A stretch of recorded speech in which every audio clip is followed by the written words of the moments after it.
In the worn cotton fields of northeast Texas, where the red earth cracked under an unforgiving sun, and poverty was not merely a condition, but a way of life etched into the calloused hands of sharecroppers and the hollow eyes of children who knew hunger as intimately as their own names. A boy was born on June 20th, 1924, into a world that promised him nothing but hardship and offered no dreams beyond the next meal, the next day's work, the next season's slim hope of survival. Audie Murphy entered this existence as the seventh of 12 children, raised in a two-room sharecropper's cabin near Kingston, Texas, where the walls were thin enough to let winter's cruelty seep through and summer's heat turn the interior into an oven, and where his father, a man broken by the weight of responsibilities he could never shoulder, would eventually abandon the family, leaving behind a mother whose love was as fierce as it was ultimately fragile. Succumbing to illness when Audie was just 16, leaving him and his siblings scattered like autumn leaves, torn from the only tree they had ever known. This was no childhood marked by the innocence of play or the luxury of education. By the time he was 5, young Audie was working in the fields, his small hands learning the rhythm of labor before they ever learned to write with confidence. And by 12, he was hunting game with a borrowed rifle to keep his brothers and sisters from starving, developing a marksman's eye not through sport or hobby, but through the desperate mathematics of survival, where every bullet meant the difference between a family fed and a family crying themselves to sleep with empty bellies. And in those solitary hours stalking through the Texas wilderness, tracking rabbits and squirrels and whatever creatures God provided, he learned patience, learned stillness, learned to control his breathing and his heartbeat, learned to become invisible, learned to wait for the perfect moment, learned skills that would, in the crucible of war, transform a malnourished farm boy into the most decorated combat soldier in American military history. When the Japanese attacked Pearl Harbor on December 7, 1941, igniting America's entry into the global conflagration that would consume millions of lives and reshape the entire world order, Audie Murphy was 17 years old, undersized at 5 feet 5 inches, and weighing barely more than 100 pounds, working odd jobs and trying to provide for what remained of his fractured family. And he felt the call, not the abstract patriotic fervor that moved some men, but something deeper, something primal, a need to prove that a life begun in poverty and marked by loss could still have meaning, could still have purpose, could still matter in the grand sweep of history that seemed to roll past people like him without notice. He tried to enlist in the Marines, but they rejected him for being too small. Then the Paratroopers turned him away for the same reason, and even the Navy found him unsuitable. But the Army, desperate for bodies to feed into the machinery of war, accepted him in June of 1942, and thus began the transformation of Audie Murphy from a skinny, baby-faced teenager who looked like he should still be in high school into a soldier. Though in those early days of basic training at Camp Walters, Texas, his fellow recruits mocked his size, his youth, his rural accent, his apparent unsuitability for the brutal work of combat, never imagining that this quiet boy who barely spoke and seemed to carry some profound sadness in his eyes would one day be the man they would follow into hell itself because they trusted him more than they trusted their own instincts for survival. The training was hard, designed to break men down and rebuild them as instruments of war. And while others struggled with the physical demands, Audie found that his childhood of labor and deprivation had prepared him in ways that privileged city boys could never understand. He could march longer, endure hunger better, push through exhaustion that felt larger, seemingly stronger men, and on the rifle range, where many recruits sprayed bullets wildly hoping to hit their targets. Audie's marksmanship was so exceptional that instructors stopped to watch him shoot, seeing in this slight youth a natural talent honed by years of necessity, a gift that would soon be tested, not against paper targets or tin cans, but against human beings who wanted desperately to kill him. In 1943, after completing his training and being assigned to Company B of the 1st Battalion, 15th Infantry Regiment,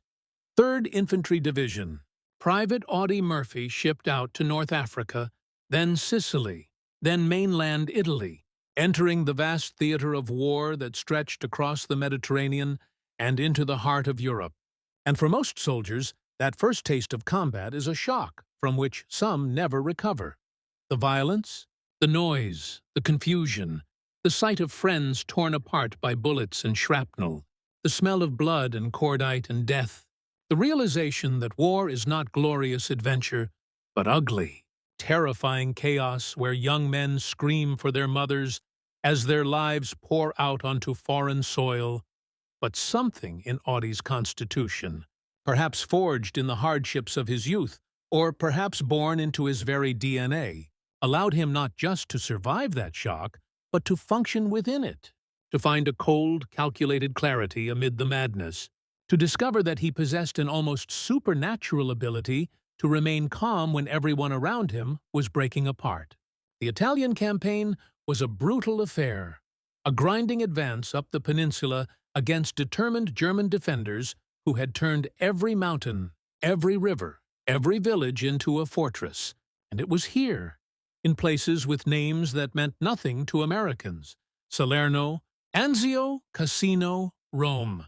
that Audie Murphy began his ascent from anonymous private to celebrated warrior, earning his first decorations for valor when he single-handedly destroyed a German machine gun position that had pinned down his entire company, charging across open ground that other men refused to cross, firing his rifle with such accuracy that he killed the entire enemy crew before they could adjust their fire, an action that seemed suicidal to his fellow soldiers, but which Audie executed with the same calm determination he had once used to stalk deer in the Texas woods. And when officers asked him later how he had done it, he simply shrugged and said someone had to, as if courage were nothing more than recognizing necessity and acting upon it. Battle after battle, engagement after engagement, from the bloody hills of Italy to the beaches of southern France, where the 3rd Division participated in Operation Dragoon in August of 1944, Audie Murphy moved through the war like a man possessed by some fierce and unyielding spirit, volunteering for patrols, taking point positions, putting himself in harm's way with a frequency that should have gotten him killed a dozen times over. Yet he not only survived, but thrived, his combat skills becoming legendary within his regiment. He could sense ambushes before they were sprung, could read terrain like a book, could estimate enemy positions from the smallest clues, and his marksmanship was so deadly that German soldiers began to fear him specifically, to recognize his unit and to know that where Audie Murphy fought, men died. By the time the 3rd Division pushed into France and began the brutal winter advance toward Germany, Audie had been promoted to staff sergeant, then to 2nd lieutenant through a battlefield commission, an almost unheard-of rise for a man who had entered the service as an unremarkable private. And he had earned the Bronze Star, the Silver Star, and multiple Purple Hearts for wounds he barely acknowledged, refusing evacuation for injuries that would have sent other men home, staying with his company even when shrapnel tore through his flesh, even when bullets creased his bones, because in his mind, forged by a childhood where abandonment was the greatest sin, leaving his men would be a betrayal worse than death itself. The autumn of 1944 saw the American advance into the Vosges Mountains, a cold, wet, miserable campaign against an enemy that was growing more desperate and therefore more dangerous. And it was here, near the village of Holtzwihr, in northeastern France, that Audie Murphy's legend would reach its apex in an afternoon of combat so extraordinary that even hardened veterans who witnessed it could scarcely believe what they had seen, an action that would earn him the Medal of Honor and secure his place in military history as an exemplar of courage so profound that it transcended normal human experience. January 26, 1945, was a day of bitter cold. the kind that seeps into bones and makes weapons malfunction and turns the earth hard as iron. And Company B, now under Lieutenant Murphy's command after casualties had decimated the leadership structure, was holding a position near a dense forest edge, exhausted from days of continuous combat, depleted in numbers, low on ammunition, and facing an enemy that intelligence suggested was preparing a major counterattack. And as the pale winter sun struggled to break through the overcast sky, the Germans came, not as a probing force or a limited assault, but as a full-scale attack involving 6 panzer tanks and approximately 250 infantry soldiers determined to break through the American lines and recapture territory they had lost. The Americans were catastrophically outnumbered and outgunned, with only a handful of men, a few machine guns, and no armor support. And as the German tanks advanced across the frozen fields, their treads churning up snow and dirt, their guns firing high-explosive rounds that shattered trees and cratered the earth, accompanied by waves of infantry moving with practiced efficiency, Company B began to fall back, recognizing that holding the position meant death. That tactical retreat was the only rational option, that no reasonable officer would ask his men to stand against such overwhelming force. But Audie Murphy was not interested in reason at that moment, and as his men withdrew to safer positions, he remained forward, coordinating artillery fire over the radio, calling in strikes with surgical precision, trying to blunt the German advance even as bullets snapped through the air around him and tank rounds exploded close enough to shower him with frozen earth. When a nearby M10 tank destroyer, the one piece of American armor in the vicinity, took a direct hit and burst into flames, its crew scrambling out and running for their lives. Most men would have seen this as confirmation that the battle was lost, that survival meant retreat. But Audie Murphy saw something different. He saw the tank destroyer's 50 caliber machine gun still intact, still loaded, still operational, mounted on a vehicle that might be burning but whose ammunition had not yet cooked off. And in a decision that defied every tactical principle and every survival instinct, he climbed onto the burning tank destroyer, positioned himself behind the machine gun, and began to fight alone. What happened next occurred over the course of an hour, though for those who watched from the relative safety of the tree line, it seemed both longer and shorter, time stretching and compressing in the way it does when witnessing something that seems impossible.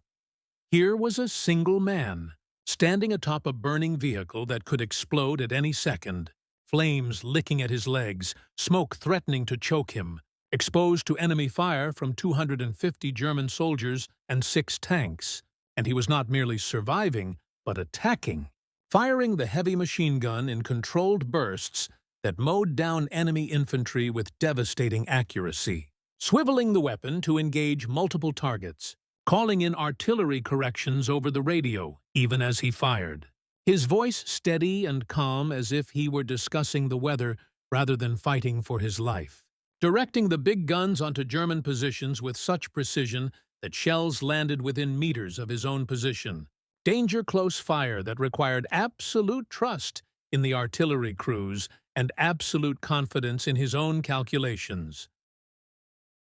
The Germans could not understand what was happening.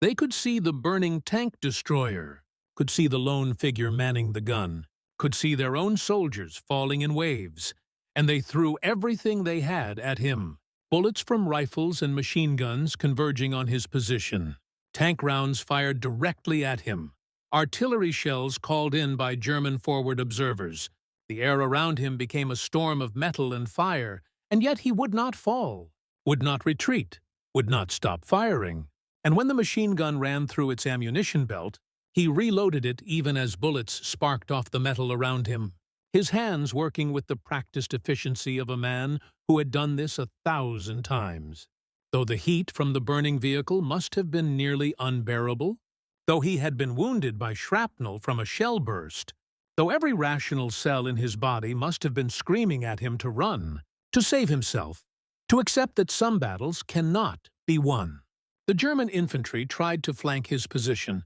tried to advance under cover of their tanks,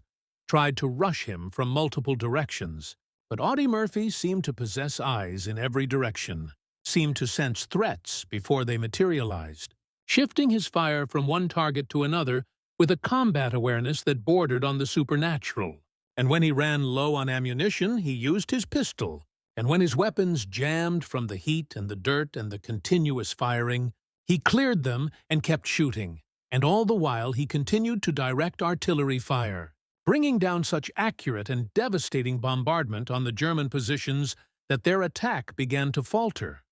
began to lose cohesion, began to break apart under the realization that they could not advance against this one man who seemed immune to death, who seemed possessed by something greater than human will. For 60 minutes, Audie Murphy held that position, one man against hundreds, and when the German attack finally collapsed, when the enemy infantry withdrew and the tanks pulled back, leaving dozens of their dead and wounded scattered across the frozen field, when the immediate danger had passed and the battlefield fell into an eerie quiet broken only by the moans of the wounded and the crackle of flames. Only then did Audie Murphy climb down from the burning tank destroyer, his uniform scorched, his leg bleeding from a shrapnel wound he had ignored during the fighting, his face blackened by smoke, and he walked back to his men with the same calm demeanor he always carried, as if what he had just done was simply another day's work, simply what duty required, simply what any soldier would have done in his position. Though every man who witnessed that action knew they had seen something extraordinary, something that would be talked about in hushed, reverent tones for as long as soldiers gathered to tell stories of courage. The official after-action report, written in the dry, bureaucratic language of military documentation, could not capture the full measure of what occurred that day. It noted that Lieutenant Murphy's actions had stopped a German attack, had inflicted an estimated 50 enemy casualties, had allowed Company B to hold its position and maintain the integrity of the American line, and it recommended him for the Medal of Honor, the nation's highest award for valor. But what the report could not convey was the inspiration his men drew from his example, the way his courage in that moment seemed to validate every sacrifice they had made, every hardship they had endured, the way his refusal to yield gave them something to believe in when belief was in short supply, the way his lone stand became a story that traveled through the ranks, a story that reminded weary, frightened soldiers that one man, if he refused to accept defeat, could change the course of battle, could turn the tide, could make a difference. The war in Europe ground on for 3 more months after Holtzwihr, and Audie Murphy continued to fight through France and into Germany itself, continued to lead his men with the same quiet competence and fearless example that had defined his service, earning additional decorations for additional acts of valor that would have been career-defining for any other soldier, but which, in his case, seemed almost routine. And when Germany finally surrendered in May of